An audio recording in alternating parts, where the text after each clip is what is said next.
আজ আমাৰ 7 আৰ 8 সেপ্টেম্বৰ অহাকালিৰ পৰা আমাৰ তৃতীয়তম কমতাপুৰ মিউজিক ফেষ্টিভেল আমাৰ চিৰাং জিলাৰ হেকেপাৰা বাখাৰাত আমাৰ 2 দিনীয়া কাৰ্যসূচীৰে ধুমধামেৰে মানে পালন কৰিব ওলাইছোঁ। এই অনুষ্ঠানত আমাৰ অসম চৰকাৰৰ পৰা বিভিন্ন ধৰণে আমাৰ মানে বিষয়ববীয়া তথা আমাৰ মন্ত্ৰী আহিব।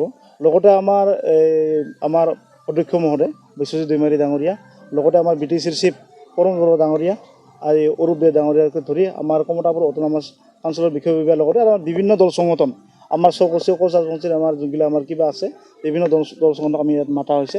গতিকে সমূহ মই কিবা মই আমাৰ যি চৌকচীয় দল সংগঠন আছে সকলোকে মই আহিবৰ কাৰণে আৰু সমূহ ৰাইজৰ সহায় সহযোগিতা তথা উপস্থিতি কামনা কৰিলোঁ। সাংস্কৃতিক অনুষ্ঠানৰ বাহিৰে অহা 8 তাৰিখে আমি সুদূৰ নেপালৰ পৰা আমি ইণ্টাৰনেশ্যনেল খ্যাত শিল্পী মিলিনা ৰাইক আমি এইখন মঞ্চত আমি গান গাবৰ কাৰণে তাকে আনিম। নমস্কাৰ। পোনপ্ৰথমতে আমি কমতাপুৰ কোচ ৰাজবংশী শিল্পী সমাজৰ ফালৰ পৰা লগতে 3rd কমতা মিউজিক ফেষ্টিভেল পৰিচালনা সমিতিৰ ফালৰ পৰা সকলো সংবাদ বন্ধুসকলক বহুত ধন্যবাদ জ্ঞাপন কৰিছোঁ। যি কি নহওক আমাৰ অহাকালি অৰ্থাৎ ছেপ্টেম্বৰ মাহৰ 7 আৰু 8 তাৰিখে দুদিনীয়া বৰ্ণাঢ্য কাৰ্যসূচীৰে আমাৰ 3rd কমতা মিউজিক ফেষ্টিভেলখন চিৰাং জিলাৰ বাছুগড় হেকাইপাৰা বাখাৰাত আমি পাতিব ওলাইছোঁ।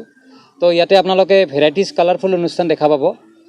ইতিমধ্যে আপোনালোকে ছ'চিয়েল মিডিয়াৰ থ্ৰুদি গম পাইছে যে আমি 3rd কমতা মিউজিক ফেষ্টিভেলৰ লগত সংগতি ৰাখি অনলাইন ছিংগিং কম্পিটিশ্যন এটা পাতিছোঁ আৰু সেই অনলাইন ছিংগিং কম্পিটিশ্যনৰ যিটো মেগা আমাৰ কম্পিটিশ্যন ৰাউণ্ড সেইটো অহা 7 তাৰিখৰ দিনাখন হ'ব। তাতে আমাৰ 15জনকৈ আমাৰ অলৰেডি কণ্টেষ্টেণ্ট আমি চিলেকশ্যন কৰি বাছি লোৱা হৈছে। সেই 15জনৰ লাইভ পাৰফৰ্মেঞ্চ আপোনালোকে দেখা পাব আৰু সেই 15জনৰ মাজৰে পৰা আমি 1st, 2nd, 3rd আমি বাছি উলিয়াম। তাৰোপৰিও আমাৰ দুয়োটা দিনতে অৰ্থাৎ 7 আৰু 8 তাৰিখৰ দিনাখন আমাৰ যিখিনি স্বগোষ্ঠীয় শিল্পীবোৰ আছে, স্বগোষ্ঠীয় যদি কওঁ আমি নিয়াৰ এবাউট আমাৰ 50 above singers modern and folk দুয়োটাই মডাৰ্ণ আৰু ফ'কৰ টোটেল মিলি পেলাই আমাৰ 50জনৰো অধিক শিল্পীৰ পাৰফৰ্মেঞ্চবিলাক ইয়াতে দেখা পাব। তাৰোপৰিও ইতিমধ্যে আমি ছ'চিয়েল মিডিয়াৰ থ্ৰুদি হওক বা আপোনালোকৰ মিডিয়াৰ থ্ৰুদি হওক আপোনালোকে প্ৰচাৰ কৰিছোঁ যে এইখন অনুষ্ঠানত আকৰ্ষিত হিচাপে আমাৰ সুদূৰ নেপালৰ পৰা ইণ্টাৰনেশ্যনেল খ্যাত শিল্পী মিলিনা ৰায় উপস্থিত থাকিব।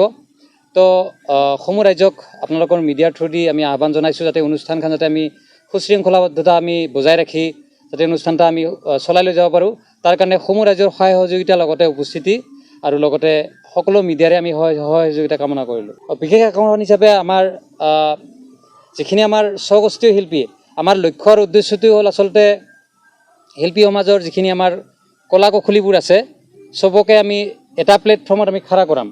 এতিয়া আপোনালোকে হয়তো গম পায় যে যিমানবোৰ আজিকালি কালচাৰেল কনচাৰ্টবোৰ হয় এটা ছিংগাৰৰ কাৰণে আমি এটা অনুষ্ঠান পাতিবলগীয়া হয়, কিন্তু আপোনালোকে দেখা পাব এইটো যিটো আমি কনচাৰ্টটো আমি কৰিছোঁ মেগা মিউজিকেল নাইট 3rd কমতা মিউজিক ফেষ্টিভেলৰ, ইয়াতে একেটা মঞ্চতে আপোনালোকে 50জনৰো অধিক ছিংগাৰক দেখা পাব আৰু প্ৰত্যেকজন ছিংগাৰে নিজৰ নিজৰ প্লেটফৰ্মত চিনাকি বা পৰিচিত শিল্পী হয়।